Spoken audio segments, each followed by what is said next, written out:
పండగ పూట పొలిటికల్ పోస్టులు ఎందుకులో ప్రశాంతంగా ఉందాం అనుకుంటాం. కానీ ఈ సిపిఐ నారాయణ లాంటి సన్నాసులు మమ్మల్ని ప్రశాంతంగా ఉండనివ్వరు. అరే లోఫర్ నా వాడక ఇప్పుడే ఇదే అంటున్నాను. నువ్వు వయసులో పెద్దోడివి గడు గుడ్డిగాడు పక్కన పెట్టి కానీ నువ్వు పవన్ కళ్యాణ్ గారి గురించి ఎంత పద్ధతిగా మాట్లాడితే మేము అంత పద్ధతిగా మాట్లాడతాం. లేదు గతంలో నువ్వు చిరంజీవి గారి గురించి కూడా ఇలాగ అవాకులు చవాకులు పేలావు. మా సోదరు ఒక ఆవిడ ఎదురు తిరిగేటప్పటికి తోక ముడుచుకుని పారిపోయావు. అట్లాంటిది నీ అదృష్టం ఏంటంటారా, నువ్వు వాగిన తర్వాత మా వాళ్ళకి సరైన వాళ్ళు కనపట్లేదు. లేకపోతే కనుక చికెన్ షాప్ ముందు కోడిని అలర్ట్ తీసినట్టు అలర్ట్ తీస్తారు. లంబడి కొడక ఏమనుకుంటున్నావు? శవాలు ఎక్కడ లెగుస్తాయి? ఆ శవాల చుట్టూ మనం అడ్డం పెట్టుకుని లక్షల రూపాయలు సంపాదించుకుందాం అనేటువంటి దిక్కుమాలినా కొడుకు నువ్వు.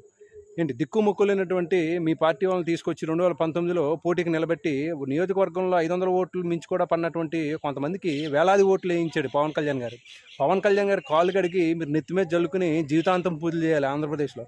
అట్లాంటిది నువ్వు ఈ రోజున స్టేజ్ మీదకి ఎక్కి పవన్ కళ్యాణ్ గురించి సనాతన ధర్మం అంటాడు, చెగువేర అంటాడు. ఎవరే లంబడి కొడక. ఇప్పుడు ఒక్కొక్క మనిషిలో ఒక్కొక్క పాయింట్ నచ్చుద్ది. ఒక్కొక్కడు వాడికి నచ్చింది తీసుకుంటాడు. పవన్ కళ్యాణ్కి చెగువేరాలో నచ్చినటువంటి కొన్ని ఎలిమెంట్స్ని తీసుకున్నాడు, మదర్ తెరేసాలో నచ్చిన కొన్ని ఎలిమెంట్స్ తీసుకుంటాడు, గాంధీజీలో నచ్చినటువంటి కొన్ని ఎలిమెంట్స్ని తీసుకుంటాడు. అవసరమైతే ఇలాంటి ఎదవలో కూడా ఉన్న కొన్ని మంచి క్వాలిటీస్ ఉంటుంది, వాటిని కూడా తీసుకుంటాడు. అది పవన్ కళ్యాణ్ యొక్క గొప్పతనం. అర్థమైందా?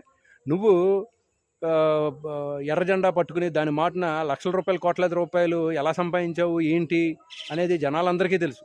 నీలాంటి తప్పుడు న్యాయాలు, తప్పుడు వేదవాళ్ళు పవన్ కళ్యాణ్ గారి గురించి తక్కువ మాట్లాడితే ఆయుష్ ఎక్కువగా ఉంటుంది. అర్థమైందా?